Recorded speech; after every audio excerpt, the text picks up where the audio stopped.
warahmatullahi wabarakatuh.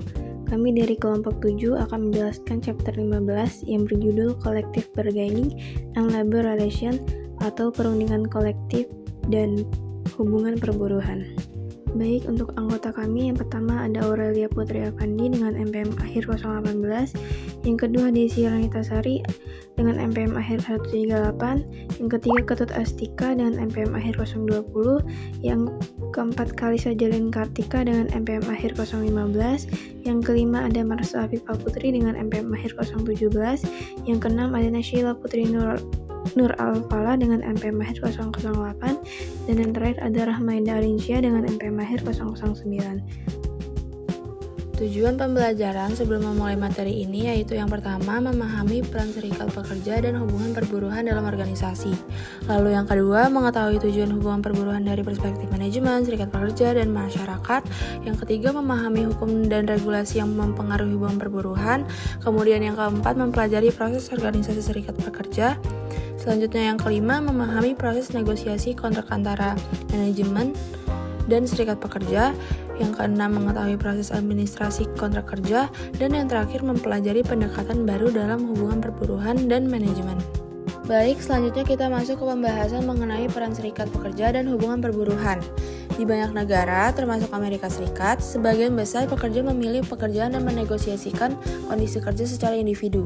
Artinya, mereka berdiskusi langsung dengan pemberi kerja tentang gaji, jam kerja, atau aturan lainnya.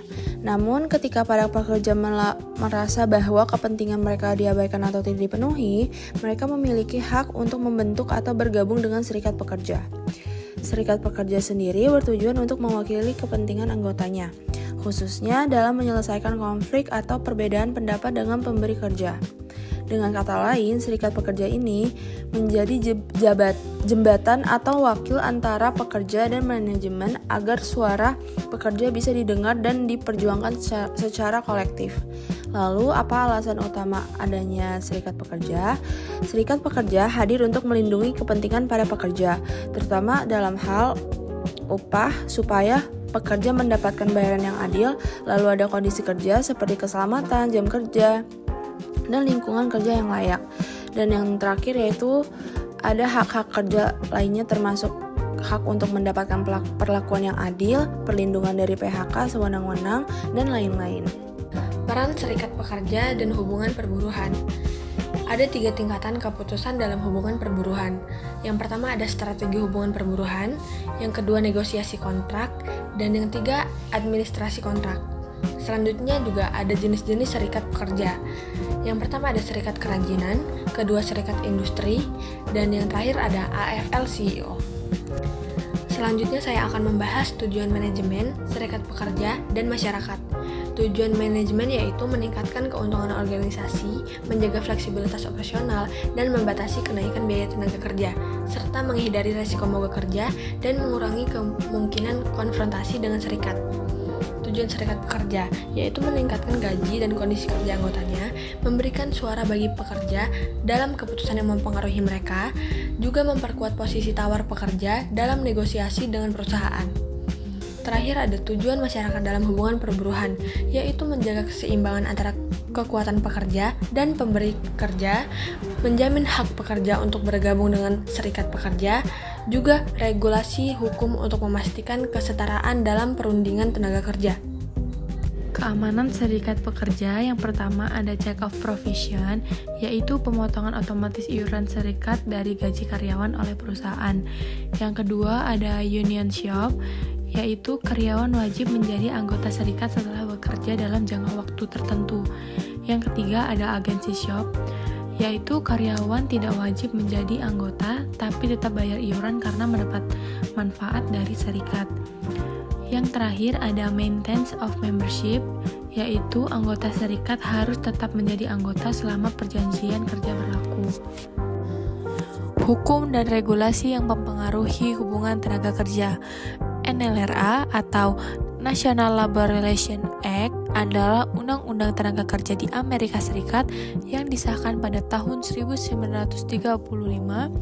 NLRA juga dikenal sebagai Wagner Act. Tujuan NLRA yaitu melindungi hak pekerja untuk membentuk dan bergabung dengan serikat pekerja, mendorong perundingan bersama antar pekerja dan perusahaan, dan mencegah perusahaan melakukan tindakan tidak adil terhadap pekerja yang mendukung serikat. Taft-Hartley Act adalah undang-undang ketenagakerjaan di Amerika Serikat yang disahkan pada tahun 1947 sebagai amandemen terhadap National Labor Relations Act atau NLRA 1935. Tujuan Taft-Hartley Act tahun 1947 yang pertama ada melindungi hak pengusaha, yang kedua melindungi hak pekerja individu, dan yang ketiga mencegah gangguan ekonomi. Selanjutnya ada hukum dan regulasi yang mempengaruhi hubungan tenaga kerja. Landrum-Griffin Act atau Labor Management Reporting and Disclosure Act tahun 1959 adalah undang-undang di Amerika Serikat yang dibuat untuk melindungi hak-hak anggota serikat pekerja dan mencegah penyalahgunaan kekuasaan dalam serikat. Tujuan Landrum-Griffin Act yang pertama, menjamin demokrasi dalam serikat pekerja, seperti hak memilih pemimpin dan berpartisipasi dalam keputusan penting. Yang kedua, mencegah korupsi dan penyalahgunaan dana serikat oleh pemimpinnya. Yang ketiga, melarang orang dengan catatan kriminal tertentu menjadi pemimpin serikat pekerja. Landrum-Griffin Act dibuat untuk memastikan serikat pekerja berfungsi dengan adil dan transparan, sehingga hak-hak pekerja tetap terlindungi tanpa adanya penyalahgunaan kekuasaan dalam organisasi serikat.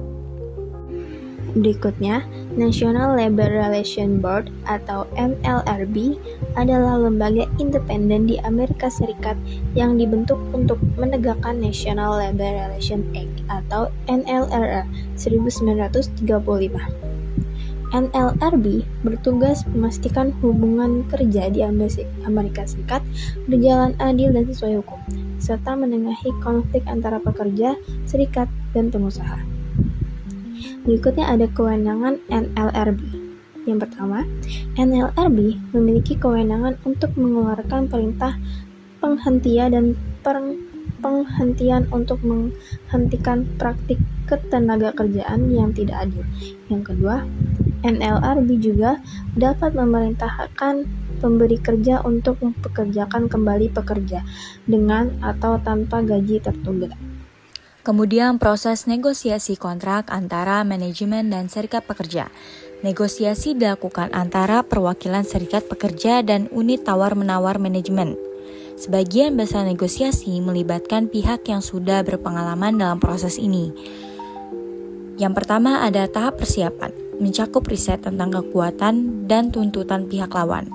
Pada tahap awal, jumlah peserta negosiasi lebih banyak dibandingkan tahap akhir. Kemudian tahap penyampaian tuntutan. Serikat pekerja mengajukan tuntutan mereka dan terkadang manajemen juga menyampaikan tuntutan. Kedua pihak mengevaluasi tuntutan serta kemudian terjadinya pemogokan. Tahap terakhir yaitu tekanan untuk mencapai kesepakatan meningkat. Pihak ketiga yang netral dapat dilibatkan untuk membantu menyelesaikan perundingan. Jika negosiasi gagal, kebutuhan dapat diselesaikan melalui pemogokan, penguncian pekerja, lockout, mediasi, pencari fakta, atau arbitrase. Selanjutnya ada pendekatan baru dalam hubungan tenaga kerja manajemen. Pendekatan baru dalam hubungan tenaga kerja manajemen mencerminkan perubahan pola pikir dalam mengelola hubungan industrial yang lebih kolaboratif dan terbuka. Pendekatan ini mencangkup yang pertama, pemberdayaan karyawan dan menurunnya serikat pekerja, mendorong kerjasama antara manajemen dan serikat, muncul sistem perwakilan non-serikat. Lalu yang kedua, ada kerjasama tenaga kerja dan manajemen. Yang pertama, karyawan dilibatkan dalam pengambilan keputusan, menciptakan rasa memiliki dan tanggung jawab bersama. Adanya tim kerja mandiri yang menyelesaikan masalah secara kolaboratif, dan pekerjaan menjadi lebih fleksibel dengan sistem pembagian keuntungan dan keterbukaan informasi bisnis agar karyawan memahami kondisi perusahaan secara menyeluruh. Dan terakhir, batasan hukum. Jika manajemen mendominasi atau mengganggu organisasi tenaga kerja seperti upah, keluhan, dan kondisi kerja, dapat dianggap ilegal berdasarkan NRA. Lalu di slide selanjutnya ada praktik administrasi kontrak. Praktik administrasi kontrak bertujuan untuk menjaga hubungan kerja yang adil dan produktif, serta menjamin bahwa semua pihak menjalankan kewajibannya sesuai perjanjian. Yang pertama ada pelaksanaan kontrak, menjalankan ketentuan perjanjian kerja, menyelesaikan konflik terkait interpretasi atau pelanggaran kontrak. Lalu ada prosedur pengaduan. Yang pertama, diskusi awal, lalu karyawan berbicara dengan supervisor dan bisa melibatkan perwakilan serikat pengaduan tertulis. Lalu serikat mengajukan ke manajer lini, lalu dibahas dengan manajemen banding. Jika belum terselesaikan, naik ke manajemen puncak dan staf hubungan industri arbitrase. Jika masih gagal, pengaduan diajukan ke arbitrator.